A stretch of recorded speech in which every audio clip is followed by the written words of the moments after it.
Report number 51994, Class Alpha, submitted by Witness No on Sunday, June 5, 2016. Man and girlfriend have sighting on Joint Base Lewis McCord Road near Spanaway, year, May 29, 2016, season, spring, month, May. Date, 29, state, Washington, county, Pierce County. Location details, right alongside Joint Base Lewis McCord boundary sign. Nearest town, Spanaway WA. Nearest road, just south of the Roy Ye Believe S507. Observed, we were going fishing. On May 29, 2016 we turned right at the Roy Y going south. It was 5:15 am we were going south. We observed and exclaimed, "That looks like an ape sitting on the side of the road." The animal was about 3 feet high in a sitting, crouched position. We were going south from left to right. We saw its left arm shoulder to elbow, left leg hip to knee, lower leg obscured. The head was larger, with a sagittal crest. Lantern-shaped jaw that protruded slightly forward. The nose looked wide. And it had a protruding eyebrow like a Neanderthal. Its ears were covered in black hair tight to the head. No visible neck. Still going left to right, we can clearly see shiny black hair. The animal leaned forward, head going low, could see top of both black-haired ears. Our distance at this point is between 22 to 25 feet. The animal extends its right arm from the shoulder, parallel to the ground, and drops some trash from its hands. The arm had black hair all the way to the knuckles. The arm was too long to be human. When it dropped the trash, a thumb and 4 fingers were clearly visible. The animal moved its right arm back in front of its torso. 90 degrees of angle. Not a bear. It did this action twice. Still going left to right, the right arm from shoulder to elbow is visible, below the right arm, between right arm and right leg visible from top of buttocks to hip to knee, partially covered by green plastic garbage bag. We estimate its overall height to be between 5 foot 6 inches to 6 feet tall. We said Momasquatch would not leave baby that close to the road. As we lost sight of it, we knew it was a juvenile Bigfoot. Also noticed, no other witnesses, Lynn L. Gaspar, Ellen J. Berger. We were driving to go fishing when we observed the juvenile Bigfoot.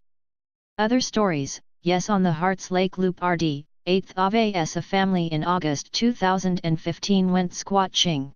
Making knocks and the 12-year-old howled and a sketch howled back. Bigfoots have been seen and heard in that area between Tule Lake and Hearts Lake. Time and conditions, at 5:15 am. Just after sunrise. Clear sky, a beautiful morning. Environment, at the spot grass and fir trees, military boundary white sign on fence. Forested land, was pile of green garbage bags, torn up there. Follow-up investigation report by BFRO investigator Scott Taylor. I called the witness on June 27, 2016 to follow up on this report. This witness is a 63-year-old lifelong outdoorsman. He is very familiar with all the animals that are native to the Pacific Northwest. He has hunted and harvested deer, elk, and bear. He is very qualified to identify the animals that he sees in the woods. In this witness's case, he is additionally experienced with identifying Sasquatches, as he has sighting experiences that started when he was 15 years old. I asked him to tell me what transpired. He retold the account of his sighting. His report narrative is very complete. I found this witness to have an eye for detail as he described what he had seen. Further, with this sighting, it is only about 2 miles from my home. His girlfriend said that she looked into the forest behind where the creature was and was able to see an adult standing there watching. The sighting was along one of the public roads that passed through Joint Base Lewis McCord, formerly Fort Lewis. He mentioned that he knew what it was at first sight because he had seen them several times during his lifetime. This revelation made me want to hear more, as I felt there was much more that we could learn from his other encounters with Sasquatches. A couple of weeks later, July 16, 2016, my wife and I met this witness at a local restaurant. I had my notebook out and started to take notes as he began to tell of the first time he had an encounter. He was 15 years old at the time. As he told of the account, I became so interested in just listening that I stopped taking notes, and just listened. He told of 5 different sightings that he has had over the years. I knew the place where his first sighting occurred, as my family has camped near there several times, and I have hiked the same trails along the stream where it happened. Later, I invited he and his girlfriend over to my home so that he could tell me the whole account of his sightings while I recorded them. Here are accounts of 3 of those past sightings. He was fishing early one morning not far from the Killen Creek campground. There were sounds of birds and wildlife, when suddenly it got very quiet. He heard what sounded like a person whistle twice to get his attention. He looked around, and didn't see anything. Then, he heard what sounded like someone hitting a log with a rock. Thump! He moved a little to get a better view, but couldn't see anybody, so he kept fishing. Then a shower of stones and gravel hit the water right in front of him. He said to himself, "Someone's throwing rocks at me." He looked around and was not able to see what was throwing things at him. Then, he saw a rock about half the size of a bowling ball come sailing in an arc and land in the middle of the creek. He saw the arm that threw it, and knew then where the rock thrower was. He saw it behind a large dead standing tree snag. He could see both shoulders, one on each side of the tree. He said it was so big it would make the old-time professional wrestler, Haystack Calhoun, look small. He could see it looking at him, peeking around the tree. Then it stepped out alongside of the tree. His first thought was, "Who is this big, naked pervert watching me?" Then it dawned on him that it wasn't a person, it had to be a Sasquatch. He said that it was obviously a male. The face was human-looking, brown eyes, brown and black hair, hair on most of face, square jaw, chin, whiskers, small ears on the side of its head, sloping forehead, brow ridges, a flat nose with big nostrils, and a cone-shaped head. He could see the left arm hanging down almost to its knees, with the right arm still wrapped around the tree. The witness stood up and turned towards it, and as he did that, it made a quick inhale-exhale sound, which the witness did back at it. It then turned its whole body to the right and began to walk away. He said that he could see all the muscles move as it moved, its arm swing, and a 3-foot-wide butt, and 4-foot-wide shoulders. It was 8½ to 9 feet tall. It walked about 50 yards away, and turned its whole body to the left and looked at him one more time, and then walked off into the woods. The witness said to himself, "That has to be a Sasquatch," as there was nothing else that it could be. The second sighting was at Tule Lake in South Pierce County.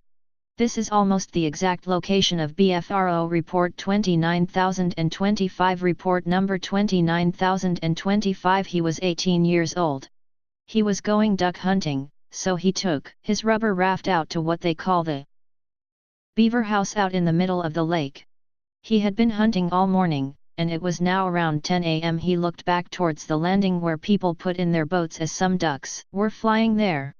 He noticed a large, brown, colored head going through the cattails. It looked like it was floating along above the cattails. Then it dawned on him that those cattails were 7 to 8 feet high, and this creature was a full head higher. He said to himself, "That's not a person." He continued to watch it walk along, sometime disappearing, and sometimes visible enough to see an arm. Ducks would flush as it walked through the cattails. His attention was momentarily diverted to some ducks that were going to fly over. Then when he looked back, at the end of the cattails, he saw this massive brown animal down on all fours drinking water. The back legs looked like human legs, but they were pulled clear up under the armpits. He thought, "There are no bears around here that are that big." He took his shotgun, and fired a shot up into the air. As soon as he shot, the creature stood smoothly up and turned its body to look at him. The bank that was behind it was 4½ feet high, he knew because he had been over there. I asked how far away it was, and he said 150 yards. The bank came up to its hips. He could see clearly that it was a male. It was looking right at him. Although he was not moving, he believes that it could see him. Then, it turned its whole body to the right, so that its left side was facing him. It put its hand on top of the bank, and with its left foot, stepped right up on top of the bank. With that, the witness thought, a person can't make that step. He said that he could see the calf muscles, tendons, and butt as it stepped straight up to the top of the bank. He watched it walk away towards some Christmas tree-size fir trees which were about 6 to 9 feet tall. Observed that most of the trees were under its chin, but some were higher.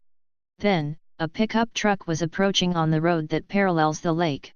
The creature turned, spotted the pickup truck, and dropped straight down. He could see it in a crouching position. After the pickup passed, it stood back up, looked in the direction that the truck had gone, and then walked out of sight into the woods. The witness said, "I have got to see this." So he got into his raft and paddled over to the bank. He couldn't see footprints in the muddy water, but on top of the bank he could see a massive handprint. The handprint was twice the size of his hand. He could also see impressions where it stepped with the left foot and then the right foot. He paddled back to the landing, got in his car, and drove around to about where he thought it would have crossed the dirt road. He found an 18 to 24-inch place that looked like someone had taken a dust mop and slapped it down on the road. He found a footprint on the side of the road, one in the middle, and one on the other side. The mud from its feet fell off the foot at each step. He judged that it was every bit of 9 feet tall. The next sighting was his most cherished and significant sighting. He commented that he felt he was blessed to be able to have this sighting.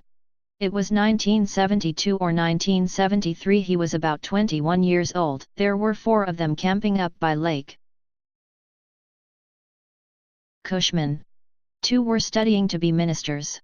The other was his girlfriend who he would become his first wife.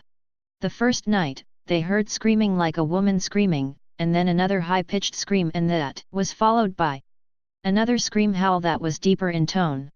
They were trying to figure out what it was. They were discussing what animal it might be. Then a woman came up and said that she thought that she had seen an ape up there earlier in the day. After further discussion, he decided that he would get up early in the morning and go up the old road that went up the hill alongside the lake and try to see what was there. There was a gulch up there, with a stream running down it. So he got up early in the morning and walked up that old road. As he walked quietly up the road to where the gulch was, he heard mumbling from below him, as if someone was talking. He stood very still. He could tell that there were 2, as he could hear branch breaking, footsteps and the talking back and forth. He said that he could hear H sounds. He paralleled them slowly, watching down the hill, trying to see them. As the brush thinned out, he could see 2 blonde heads. One was small, and one was big. He thought, blonde? The only thing that color of blonde is a grizzly, and there are no grizzlies in this area. As they moved, when a branch broke, they would be still. He knew that this was no human. As a human always takes that next step, which is a dead giveaway. When they stopped, he would stop. He could still hear the mumbling. When he got to a place where the dark shadows of the trees were across the road ahead of him, he saw a huge black form cross the road and disappear. He said to himself, "What was that?" He kept creeping up the road, and could still hear the mumbling. When he got to a place where there were 3 trees and a stump along the road, he sat down, looking over the edge of the bank. He could see there were huckleberry bushes below him. The slope was about a 10%. He sat there very still, and noticed a motion in the brush below him about 15 feet away. He shifted only his eyes towards it, and saw two large brown eyes looking at him. They were about 8 to 10 inches apart. It had brown skin on its nose, and a couple of wrinkles. He saw the eyes flick over and look at him, but he sat very still. He saw the blonde hair, and it was massive, on all fours, foraging for berries. He just sat there watching. Then he sees the long, blonde, left arm reach out and grab a berry bush branch and strip the berries with its mouth. The fingers were black. He realized that those were not gloves. He sat watching for a while, and as the sun got a little higher he brought his hands up to shield his eyes so he could still see it. When he did that, he noticed 15 feet away was this little, doll-like face looking at him and holding its hands above its eyes just like he was doing. The little one was mimicking him. Eventually, the little one put its head back down. The witness said out loud to it in a friendly tone of voice, "I see you." It popped its head back up to look at him, and it looked and looked at him. Then the adult looked over towards him too. He avoided making direct eye contact. Most of the time they were out of sight down low in the brush, but he could see the heads from time to time. He noticed that they would very soon reach a place where the brush opened up, so he would be able to cut them off and see them clearly. So, he slowly crept up and over to his right. When he kneeled back down looking over the edge, he suddenly heard to his right, wah! Bam! Snap! As a 6 to 8 inch diameter tree broke and was slammed to the ground. He looked that way to see another huge black thing about 8 feet tall walking up the hill away from him. He stood up to get a better look. As he did that, out of the corner of his eye to the left, he saw the blonde one take about 10 steps down the hill. It stopped, quartering towards him. He could see a 7½ foot tall Sasquatch with large breasts, blonde, black hands and black hair in genital area looking at him. He said that she would put Dolly Parton to shame. He said to himself, "This is a female Sasquatch." Then, he asked himself, "Where is the little one?" So he looked down, and it was still right close by. He said that it turned towards the female with its arms outstretched to its sides and ran down the hillside. It was about 4 feet tall. It ran right into a stump, and vaulted over it, and then ran down and hid behind its mom. It then peeked out and looked at him, so he said, "I see you," in a friendly and playful tone. It then looked up at its mom, who made a little vocalization towards it, and then they both turned away and walked off down the hill. So, he walked back to camp. The people there asked him, "Well, did you see anything?" He said, "Yes, but you wouldn't believe me if I told you." I asked the witness about the sounds that they made. Telling of this encounter, he had made reference to H sounds that he heard, so I wanted to cover this subject in more detail. I asked if he heard the word heek, as that word had been heard and recorded many times down at Dr. Matthew Johnson's Southern Oregon habituation area. It appeared to mean something like, as when a human is indicating that they understand something someone else is saying. I was curious if they used the same word here. The witness said that it was something like heek or hiss and some others that to him were almost like words, but they were garbled sounds and he couldn't make out what it was. It was obviously to him the mom and baby talking to each other.